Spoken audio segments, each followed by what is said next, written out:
हमारा, और IM में रोहतक के सेक्रेटरी डॉक्टर रविंद्र हुड्डा, और आप सब यहाँ पर क्यों हैं वो सब आप जानते हैं, उसके लिए आप एकत्रित हुए।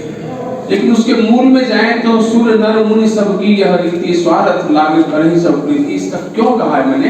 क्योंकि इंसान स्वार्थी होता है। मैं स्वार्थ से आया हूं। अब आप पूछेंगे मेरा स्वार्थ क्या है? मेरा स्वार्थ ये है कि मैं जब और बूढ़ा हो जाऊंगा, बड़ा हो जाऊंगा, अभी तो मैं जवान हूं, अभी तो 60 साल का ही हूं, लेकिन जब मैं 70 का या 80 का हो जाऊंगा, मुझे नहीं पता भगवान ने मेरी कितनी उम्र दी है, मुझे अपने स्वास्थ्य के ध्यान रखने के लिए, अपनी बीमारी के, अपने रोग के इलाज के, निदान के लिए मुझे चिकित्सकों की आवश्यकता होगी। लेकिन सारे के सारे राजनीतिक दल एक नैरेटिव बना करके चलते हैं। दो बातों पर सारे के सारे दलगत राजनीति से ऊपर उठ करके हैं, और दोनों सब में होड़ है अब सबको अपने ऐसे श्रेष्ठ दिखाने की। वो दो कौन से मुद्दे हैं वो आप ध्यान से सुनिएगा। एक तो जब संसद और विधानसभा की विधायिका के इन लोगों की तनख्वाह बढ़ानी होती है, तभी में आपस में कभी कोई लड़ाई नहीं होती, सब एक मंच पे ताली बजा करके वो कहते हैं 40,000 वोट, नहीं 40 तो मैं 50 करो, कांग्रेस ने उससे ज्यादा, बीजेपी ने उससे ज्यादा, एक्स पार्टी ने। ये राजनीतिक मंच नहीं, मैं राजनीति की बात नहीं करता हूँ, ना मुझे राजनीति की बात करनी आती है।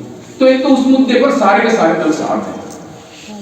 दूसरा, चिकित्सकों को अपराधी घोषित करने में भी सारे के सारे राजनीतिक दल एक साथ हैं।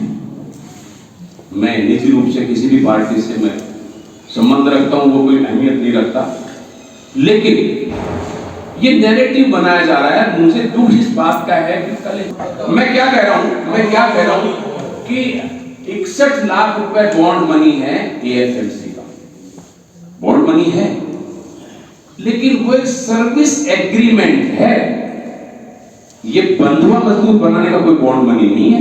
आज आप AFMC में आप एडमिशन दिलाते बच्चे को, या अब जाता है अपनी मर्जी से, अपनी स्वेच्छा से जाता है, तो वहां पर AFMC में उसको नौकरी का ऑफर दिया जाएगा। और नौकरी दो तरह की, एक शॉर्ट सर्विस कमीशन और एक परमानेंट कमीशन। यदि वो नौकरी नहीं ज्वाइन करता है तो उसको पैसे भरने पड़ेंगे। तो उसका कारण ये है कि जब उसका एडमिशन होता है, उसकी उस दिन से नौकरी मानी जाती है, and he is called a cadet. वो छात्र नहीं होता, वो कैडेट होता है। वो इस राष्ट्र की धरोहर है जिसके ऊपर इस देश का इसका पैसा लगा हुआ है, टैक्स पेयर का पैसा लगा हुआ है, इसलिए उसको बदले में सुविधाएं मिलती है, नौकरी मिलती है उसको। वो छोड़ेगा नहीं तो उसको बॉन्ड देना पड़ेगा। यहाँ जो एक बॉन्ड पॉलिसी है जिसके लिए सुप्रीम कोर्ट ने कहा कि ये न्याय संगत नहीं है, ये संविधान के प्रावधानों के खिलाफ है, क्योंकि हम भी तो एक नागरिक हैं, चिकित्सक भी तो नागरिक हैं इस देश के। जब सबको अधिकार मिला है, मौलिक अधिकार, तो उससे चिकित्सकों को क्यों वंचित रखा जा रहा है? और बाकी सारी एजुकेशन के इतने सारे स्ट्रीम्स हैं, उनके ऊपर ये बॉन्ड पॉलिसी लागू क्यों नहीं हो रही? तो ये एक कैपिटेशन फी वसूल करने का इनडायरेक्ट तरीका है। और एक सरकार का जो सब नैरेटिव है, सुप्रीम कोर्ट और सारे जज कहते हैं, समाज में भी थोड़ा सा ये है कि एक डॉक्टर पे सरकार 1 से 1.5 करोड़ रुपया खर्च करती है। ये सरासर झूठ है। इसके लिए यदि आप आंकड़े जुटा सकते हैं, मैं गणित मुझे नहीं आता, लेकिन 900 सीटें हैं साहब, 900 सीटें हैं हमारे हरियाणा के अंदर सरकारी मेडिकल कॉलेज के अंदर MBBS की।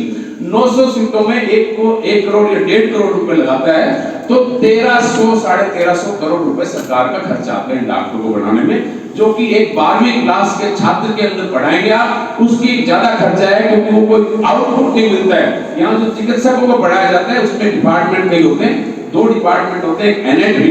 ये प्लीज आप ध्यान से समझ लें, ये जो कहा जाता है ना करोड़ 1.5 करोड़ नहीं खर्च होता है। हॉस्टल की कंडीशन जाकर के देख लिए रोहतक मेडिकल कॉलेज की, वहां के ऊपर आप यूरिनल नहीं कर सकते। ऐसी परिस्थितियों में डॉक्टर रहते हैं, ड्यूटी रूम के अंदर मच्छर होते हैं, रात जग करके काम करते हैं। तो जितने भी विभाग हैं मेडिकल कॉलेज के, चाहे वो मेडिसिन है, सर्जरी है, गायनी है, बायोकेमिस्ट्री है, पैथोलॉजी है, माइक्रोबायोलॉजी, वो सबके सब मरीजों को सेवाएं देते हैं। मरीजों को सेवाएं देने वाले वही चिकित्सक और डॉक्टर अपने समय में से 1 घंटा 2 घंटा निकाल करके बच्चों को पढ़ाते हैं, और बच्चों को अस्पताल में मरीज की सेवा करते करते, उनका इलाज करते करते पढ़ाया जाता है। ये लाइव टीचिंग होती है। उस टीचिंग में खर्चा नहीं होता है। ये खर्चा जो हेल्थ बजट का 8000 करोड़ रुपया खर्चा है हरियाणा का, वो तनख्वाह में चला जाता है। वो प्राइमरी हेल्थ केयर की नीड्स पूरी नहीं कर सकता, नौकरियां हैं नहीं, और सरकार कहती कि बॉन्ड दो, हम बॉन्ड देंगे, बॉन्ड की रखिए, लेकिन एक सुनिश्चित कीजिए कि एमबीबीएस करने के अगले दिन उसको अपॉइंटमेंट मिलेगा। आप यदि तैयार हैं तो हम बॉन्ड के लिए तैयार हैं, नहीं तो बंधुआ मजदूर हमें नहीं बनना है। उसके लिए आपका आशीर्वाद और आपका समर्थन लेने के लिए आए हैं। आपको अच्छा लगे, मुझे बहुत खुशी है। आप लोग आपके व्यक्तिगत अपना जीवन होता है, संडे सब लोग बिजी रहते हैं, शादियों का माहौल है, सब लोगों को रिश्तेदार भी जाना होता है। आप इतने लोग यहाँ बैठे ही देख करके बहुत खुश हैं कि हमारी चिंता करने वाले भी हैं। लेकिन साहब, आप यदि अपने स्वास्थ्य की चिंता करते हैं तो आपको बता रहा हूं, यदि यही नीतियां चलती रही सरकार की, इलाज के लिए हिंदुस्तान में डॉक्टर नहीं मिलेंगे। क्वालिटी के डॉक्टर नहीं मिलेंगे, क्वांटिटी बढ़ा रही है सरकार। हर जिले के अंदर मेडिकल कॉलेज खोलने का कोई औचित्य नहीं है।